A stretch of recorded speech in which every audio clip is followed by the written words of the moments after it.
Okay, welcome back to the Future of Work podcast. My name's Brandon Sanger, and I'm here with Bill Golden, Suzanne Jawed, and today we have a guest, Taja Brown. Taja, do you want to talk about what you do and what you work for? Oh, absolutely. So first, I just want to start off by say thank you so much for having me today. I'm really excited to be here with you guys. And yes, thank you again. Also, I want to say thank you for pronouncing my name correctly. I often get Taja, Taha. So thank you. But hello, everyone. My name is Taja Brown. Short answer, because I don't like to talk too much about myself. I work in the HR realm. I'm an HR leader. My most recent position, HR, director in employment services. So that is kind of where I've been living for the moment. But I've had a pretty healthy career in HR, going almost into 8 years now.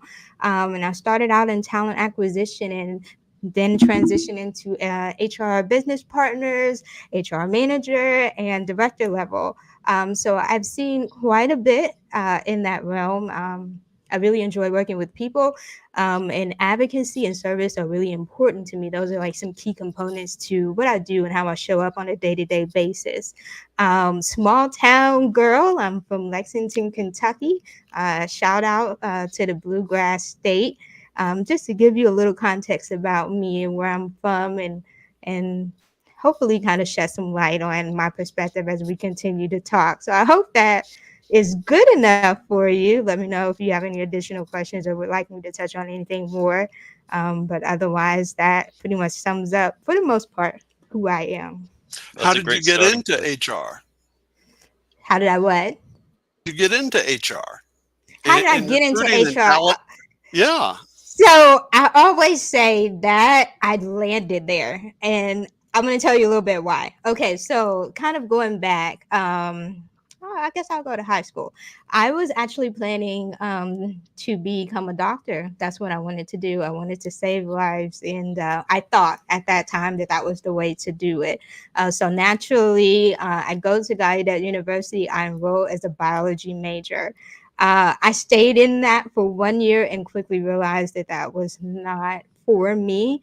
And there's some kind of nuances to that. Gallaudet University, if you're not familiar with it, is in the heart of Washington, D.C., and it is the only liberal arts college university for the deaf and hard of hearing.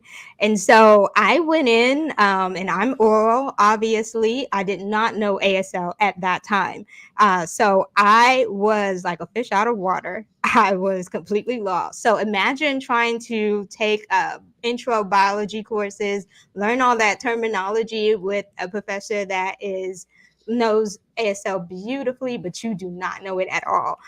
So imagine it was tough. So I really struggled with that. And that's kind of what led me into going into psychology. And so that's exactly what I did. Went into psychology and then later added on business management in my third year. And at the time, I did not have a method to the madness at all. I didn't know exactly what I was doing. But upon graduation, of course, applying for positions, it ended up being a beautiful marriage for HR. And like I said, my first role coming out was talent acquisition coordinator. And I went into the organization, I'm kind of wet behind the ears. I don't know what I'm doing, but I'm just kind of learning and getting a feel for things. I started talking to folks and really just saying, what is this HR I keep hearing about? So I met with a lot of the different leaders at that time and the different HR functions to kind of get a feel or a crash course, if you will, of what each one did, and trying to imagine if that's something that I could see myself doing. And the HR business partner role came up, which is a little bit of everything. And that caught my eye. And so that's literally how I got into it. I just kind of stumbled into my positions and into the opportunities, but I'm glad I did. It worked out. So, how did you and Suzanne meet? Because I take it that you have met. Suzanne on mute. So, So I will let Suzanne kind of chime in on that if she wants to. I can add some color to it, but go ahead. Yeah. So, hi, my name is Suzanne Jawed, and I'm the talent partner here at GTSC. And I have known Tasia through Northrop Grumman. We supported the technology sector division at Northrop Grumman, and that's Way where we back. met.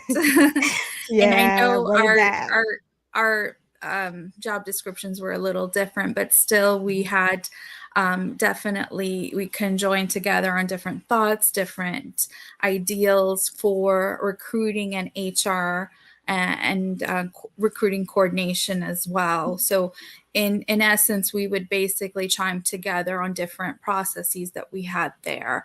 So it was really nice working with Tasia at the time because we would definitely exchange a lot of thought process on just how HR reflects and how diversity and inclusion metrics reflect in a company. So it was insight from each other, and that's why I thought she would be great for this podcast.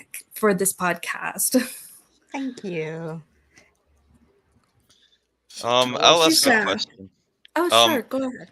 yeah, so you've been doing it for a few years now, just working in HR. What would you say are the most important things to know or be skilled in HR? Hmm.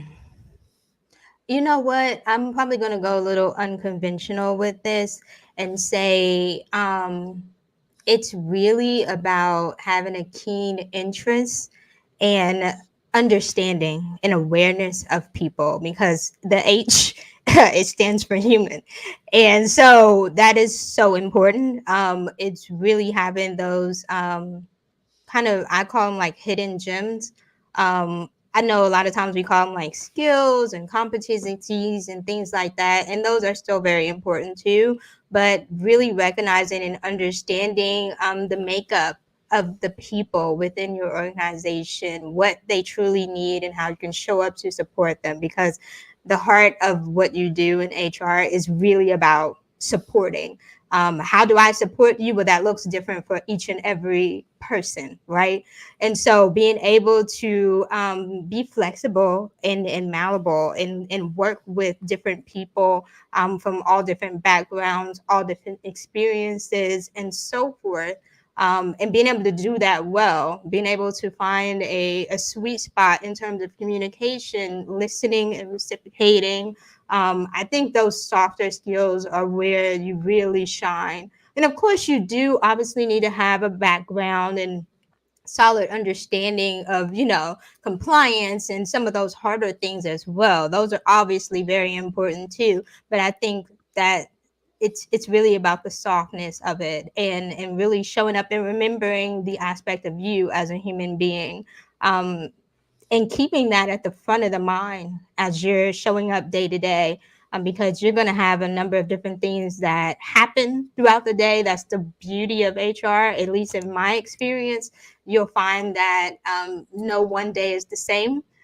So you'll always have surprises, if you will, which I always find to be fun. But essentially, with those surprises, being able to roll with the punches, and know who you're talking to, right? Because your audience is going to change. Sometimes you're working with frontline managers, sometimes you're working with leadership, sometimes you're working with, candidates, new hires, sometimes you're working with, employees that have been there for quite some while, legacy. And so, knowing who you're talking to, knowing your audience, and then obviously just showing up in that space and remembering, that these are people. And treat them as such. I think that's really the core of it. To me, it's very simple, and I think sometimes we overcomplicate it. Well, you're using that psychology education from all those years Yeah, ago. big time. I was a psych major also, so I feel like that does make sense. That getting to the heart of each person in each case, that's probably what would make you excel in HR. And Hmm. remembering they have a heart, Yeah, that too. a Yes. life, they have issues. Yes, I love that. That's Yeah. something I always try to be mindful of, because we get caught up in the hustle and bustle, right? We're always thinking about initiatives. We're thinking about the business and our goals, and And all of that is so important and it's true, and we still need to keep our eyes on it. But like you said, the heart and the fact that who you're interacting with has one. And their life is not always just what they do and the work that they're doing here. They do have a life outside of this, and you don't always know what's going on. So trying to keep that in the front of the mind and just remembering that humility and the humanity aspect, I think, is what really makes someone great in a role or just in the work of human resources. Tasia, I have a question for you. Mm-hmm. In a corporate setting, how do you encourage diversity inclusion discussions with employees among different groups, different A-line managers, like you mentioned, different program managers, and as well as candidates? How do you encourage those discussions, and how do you go about setting a goal or standard for those diversity inclusion discussions? Okay, I love that question. So I'm gonna start off by saying, like, for me, diversity, it's my daily jam. And I always say, like, I'm a walking billboard for DEI, and shout out to the B and the A as well. It's not just because I'm a black, deaf, neurodivergent woman. But it's just recognizing like the beauty in our differences, right? And so when it comes to kind of bringing up that topic and encouraging that to stay at the forefront of what we're doing, um, you just really have to make sure that people understand the importance of blending in the cultural influences and our unique neurological perspectives and the strength that comes from our differences. And of course, you have your talking points, and you'll point out some of the metrics and the data that's going to support that, because obviously leadership wants to see and hear that piece. But make sure that you weave in how all of these different things, or flair, as I like to call it, work together to make kind of this beautiful masterpiece, right? It's We have our differences, but that's what makes it like a rich tapestry, of all of the different experiences and the perspectives, the talent, right? And remembering that it's not about having like a checklist, but just really making sure that each person is obviously noted as important. Each has a piece in what we're trying to accomplish to create like a final body of work. So I always try to really help kind of paint that picture, and keep it really not, I wouldn't say broad, but keep it on the aspect of like, look, we have this kind of on the horizon. This is what we're working towards, but we got to be mindful of these other pieces, and this is how those things kind of work together in what we're trying to accomplish. So 2 plus 2 is 4. Without that other two, we're not going to get to the 4. I try to break it down and simplify it as much as possible, and always make sure that it's intertwined and interweaves in everything that we're doing. To me, I think it's so important to always remember that DEI is not, it's not a standalone thing. It's not something that's just, kind of to the side. And when we need to tap into that, we'll do that. No, it's something that should be a part of each and every, conversation, obviously at varying degrees, but it should still be there. It shouldn't be something that we kind of open the door on and we invite it in. And, okay, let's talk about this. And then, okay, we're going to talk about our finances and those other pieces. You can go now. No, it needs to be at the table and in the room at all times. So I try to make sure that when I'm having those conversations, that it's always there, so it doesn't sound foreign, doesn't sound weird or forced, but it's always there, so it's not surprising. It's like, okay, yeah, let's get to that, let's think about that. Oh, that's a good point, I hadn't thought about that. I think it's really important to just keep it recurrent. Without Great. giving the name of the organization you work for now, what is the size of the organization? And how do you judge or believe that you're successful in your mission? So the organization is small.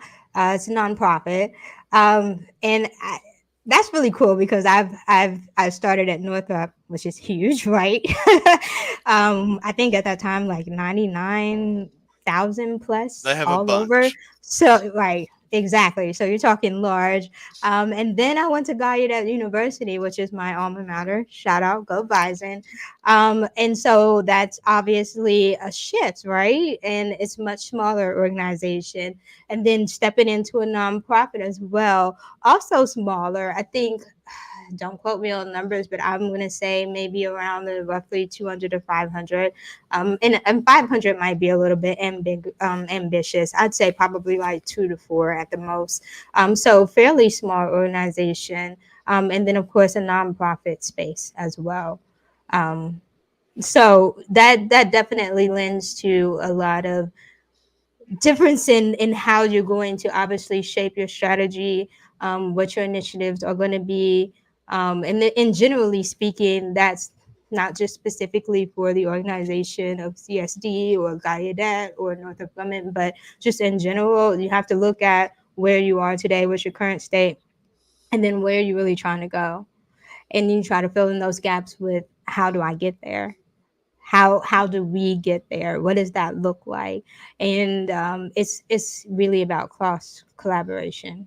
It's not just HR and it's not just DEI, but everybody has to be on board and everybody has to be involved, and leadership is so important. And I know it sounds like a buzzword when you have this conversation, but it is not. I promise you, it's so important, and I really hope and that leaders um, become more consonant and really understand their place in this conversation and how they really do drive, um, the and push the needle because they're so important.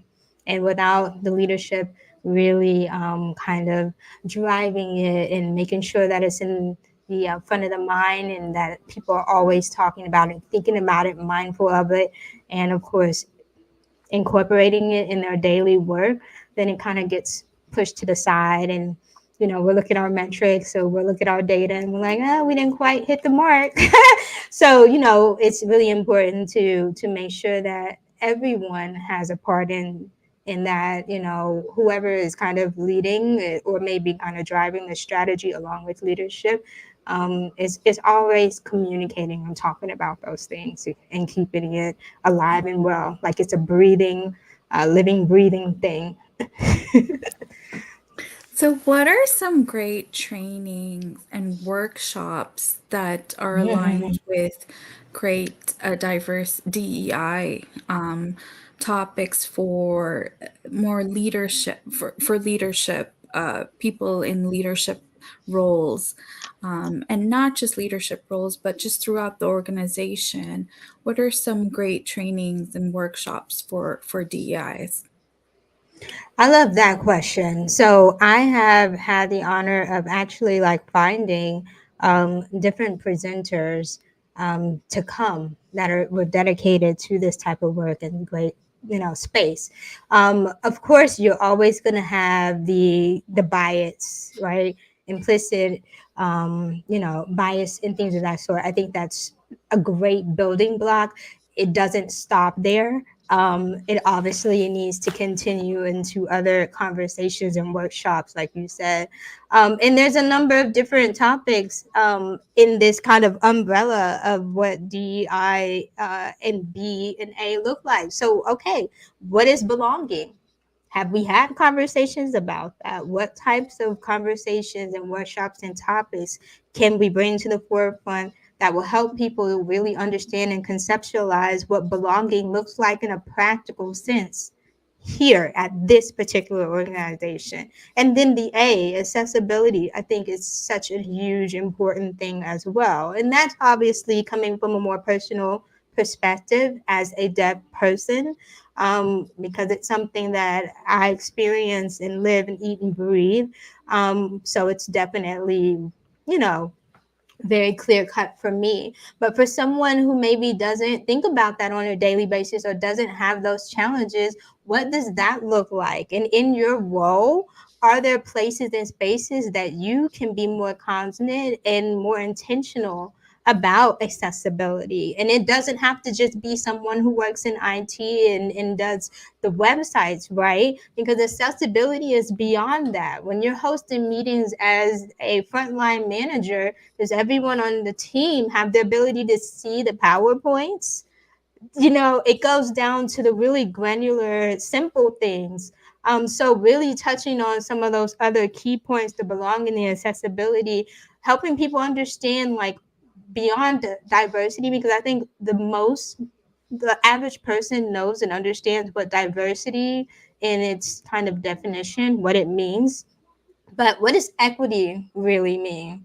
And we'll still, even to this day, hear people say equity and equality and think they are congruent, think they are the same. And while there are some similarities, they're not, right? So having, those workshops and the trainings behind really helping people understand and internalize what these words really mean, and not just like hear them or see them and think, oh, I get it, because we don't always get it. And beyond, of course, bias, we all have them. It's something that we're all guilty of. So making that clear, helping people to understand that it's not a singular group or a certain group of people that struggle with this. This is a everybody problem. This is a everybody thing. And we all have work to do in this space. What are the areas that you are challenged, and how can you work to eradicate? Well, eradicate may be a strong word, but at least work towards it on a daily basis to fix it. So I think it's a number of different topics out there. I mean, you could name off so many, but I think like concepts, right? Those are fundamental, and I think once you get the fundamentals, the D, the E, the I, what is inclusion? What does that mean? And how can we do that today in our organization? The B, the A, then obviously that's going to lend to even more conversations and even more specific topics that may come up um, in that space. So I think there's lots of room there. So I want you to know, I learned something from you here. Yeah. The one thing that, and it's very important because you summed it up in one word that I don't think I've ever heard in the discussion, etc. That is belonging, because that is Mm, kind of what it's all about. Do you yeah. belong to the organization, whether it's cultural aspects, or you see it's Yeah. all different, what you believe that you belong, and then it's there for the benefit of all. I really like Yes. that word belonging. And before we had this conversation today, that word would have never come to mind. It with Wow. DEI. I love that. Thank you for sharing that. And yeah, those are like those are, I would guess, I'm using quotes, like newer, I guess, terms. I think we all kind of know like the DEI. We've heard that over the course of years. So we all kind of we get that sense, but the B and the A are kind of newer, at least for me and what I've been hearing in this kind of realm of conversation. But people are starting to really kind of open their eyes and ears to this and say, okay, yes, beyond just the D, the E, and the I, what about the B? What about the A? What are we doing in those spaces too? Because they are equally important. I I really like that because I think that I work across a lot of different organizations, and there is a lot of discussion about how D fits in, and but that word belonging, almost, I think that for many discussions, is what the entire discussion is really about from the very beginning. How do we Hmm. make you belong to our family, realizing that none of us are the same? So true. So very true. yeah, and Because that's an innate human thing. We all want to belong at the end of the day. We all want to feel like we're welcome and we belong. So I agree wholeheartedly. You brought up some great points just in regards to training and regarding leadership, having that awareness of the DEI perspective and kind of making everyone understand it in the organization all together at once and not just individually in different areas.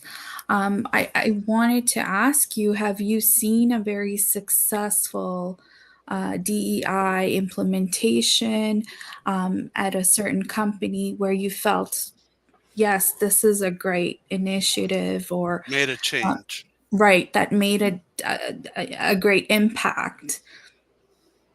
I love that question. So I may be a little bit hard to please. So I'll preface it by that.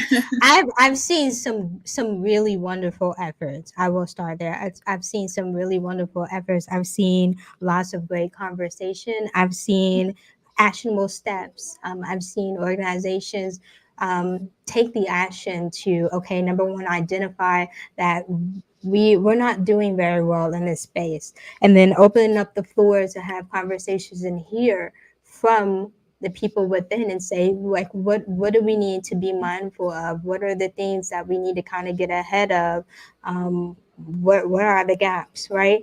And then I've seen efforts to work towards actually bringing in like leadership, like a chief diversity officer, a chief people and culture officer, someone that's dedicated to that particular space to really kind of lead the pack, if you will. But I think one of the things that I have repeatedly seen that makes it a little bit more difficult to really kind of not build the momentum, because I think building the momentum is great. I see that, but maintain and sustain it, that's where it becomes a little bit difficult sometimes, at least from what I've seen. I think a key part of that is not leaning on a singular person or department to pull it off and to own it all. And that's something that I think makes the conversation and the concept of like DEI and DEIAB very difficult sometimes.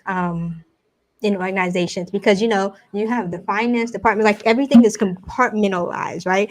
HR is doing this, finance is Right. doing this, business development is doing this, like everybody has their respective ownership of what they are supposed to deliver.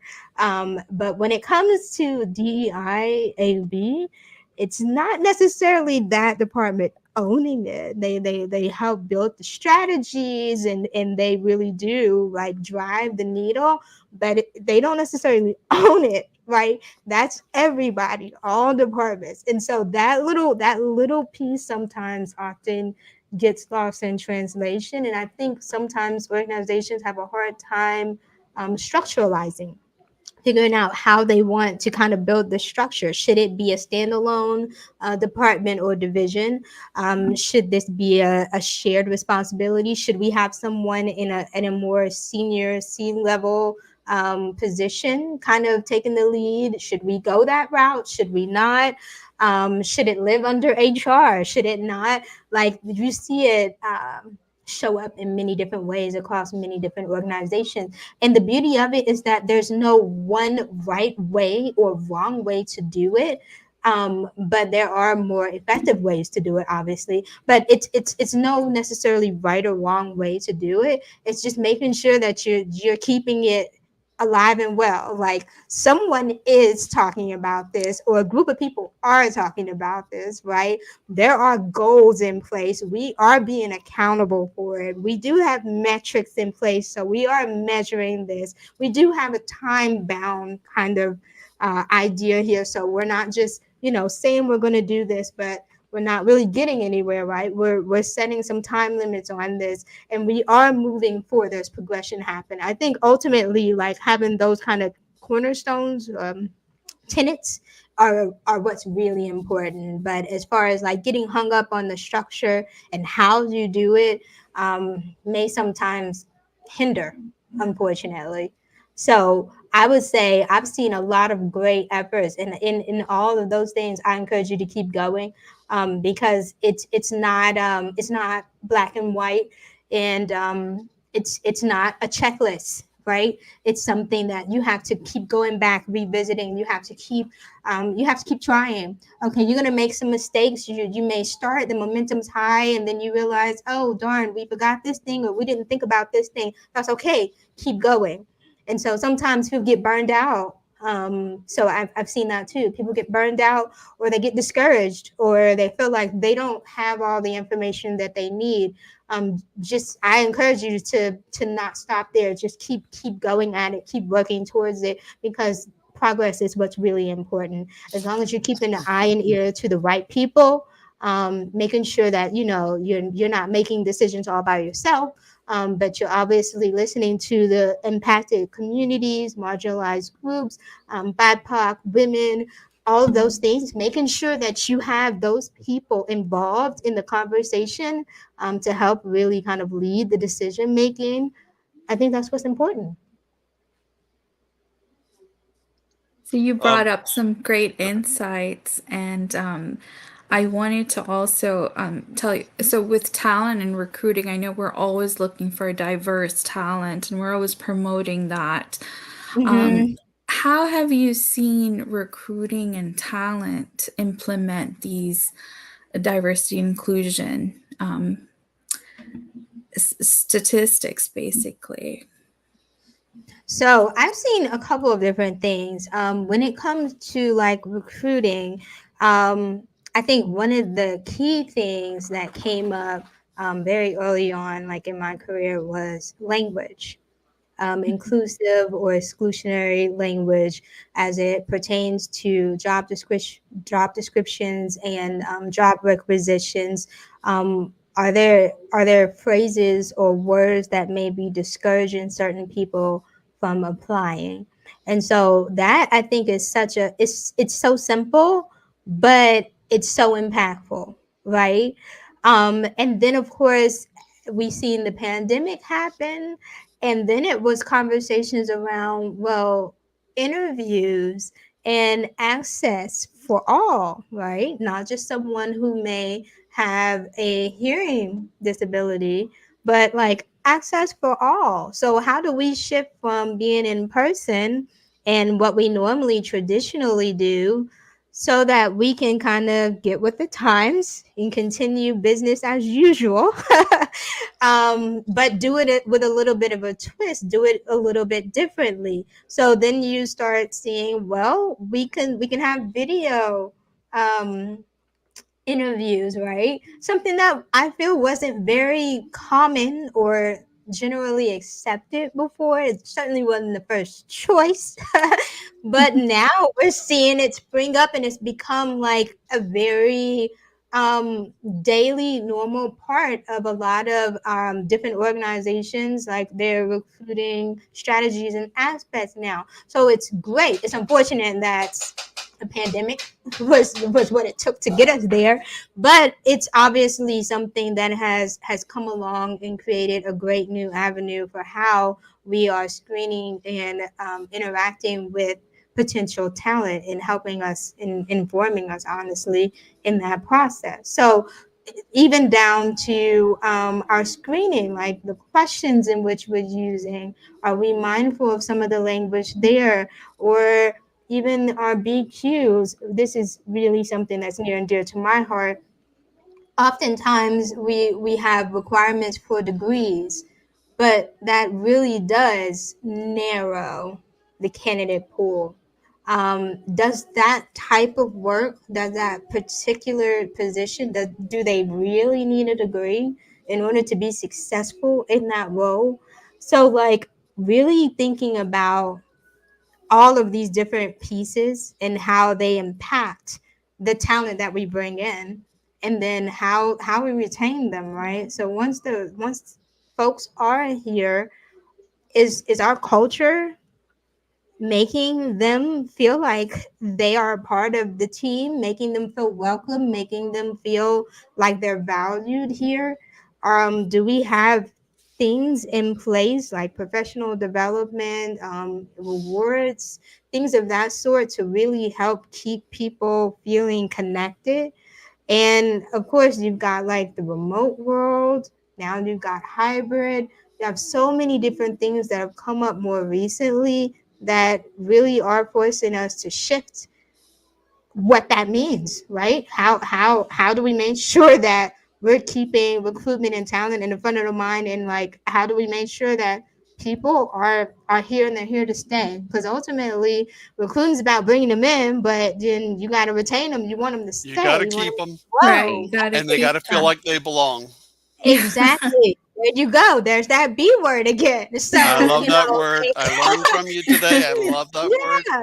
So like keeping the the strategies and like our initiatives to really thinking about each process or each function down to a more granular level. When we're thinking about where are we posting our job requisitions, are there places that we're not thinking about that we should be, which conferences are we going to, are we only thinking about universities and colleges, are there other places that we could also be thinking about and going to recruit? So there's a number of different ways to think about it and strategize and tap into talent.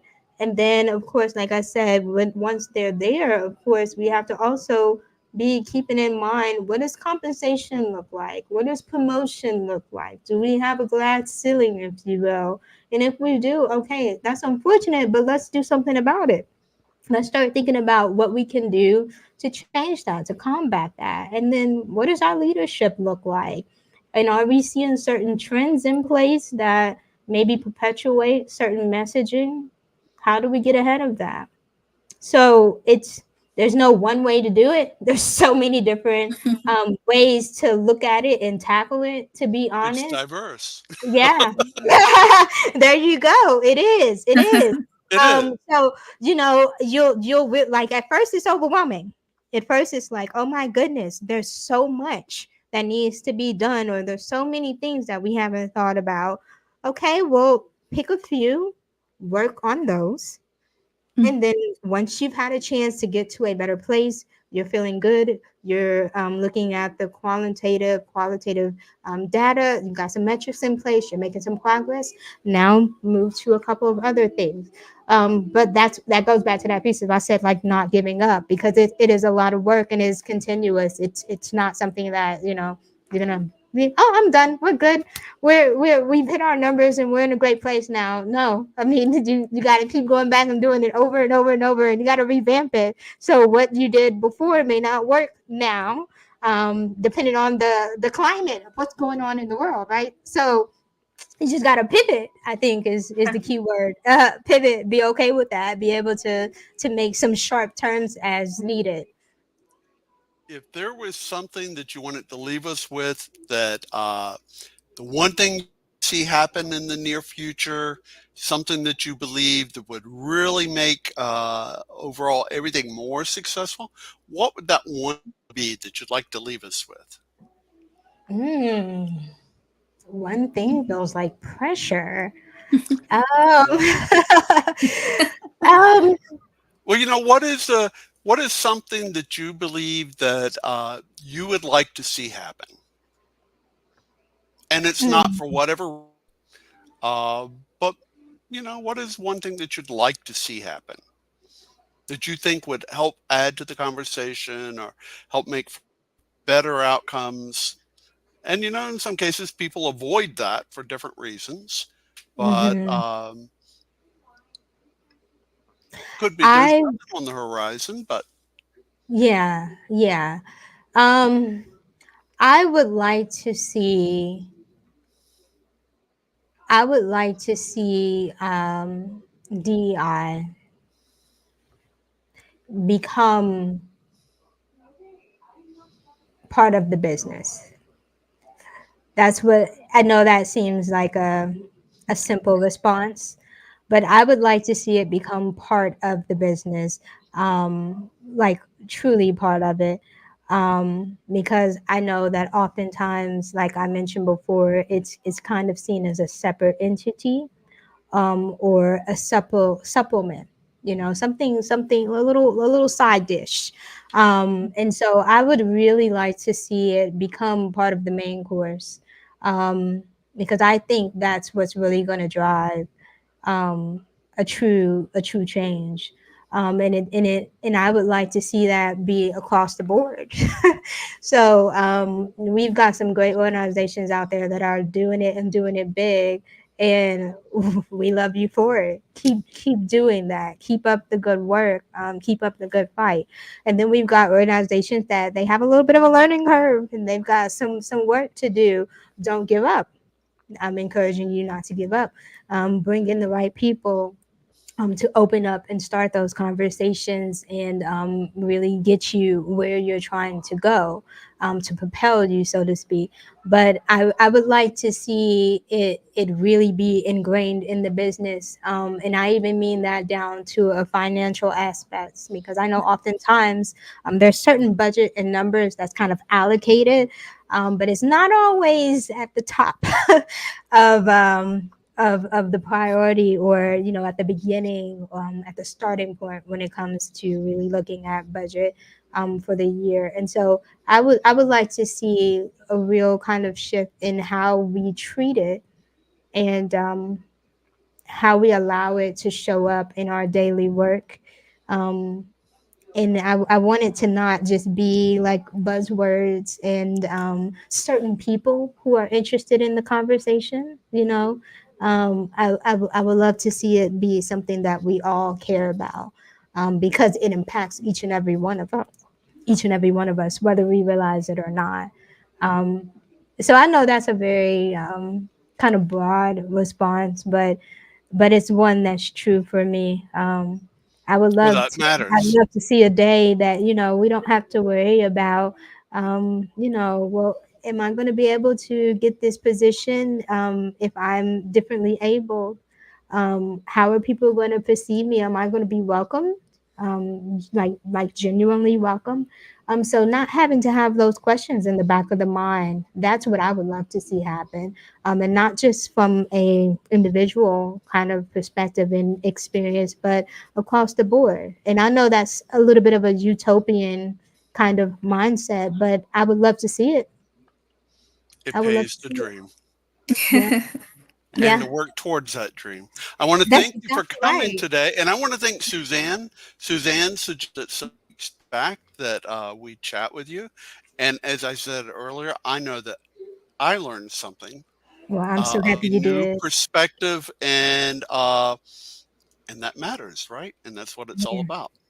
Yes, absolutely. Thank you. I'm Thank so glad to be here today. I thank you for such an insightful discussion and for the wonderful questions. And I hope that, like you, Bill, someone got something out of it, because I certainly did. So I appreciate each and every one of you. Thank you. Thank you so Thank much you for coming so on. much for Thank your you. insight. And Yeah, we loved having you. It's so nice seeing you again. absolutely. It's so good to see you again, Susan. I hope it's not the last time. Yes, I hope Yeah, not. yeah. Well, have a great Thanksgiving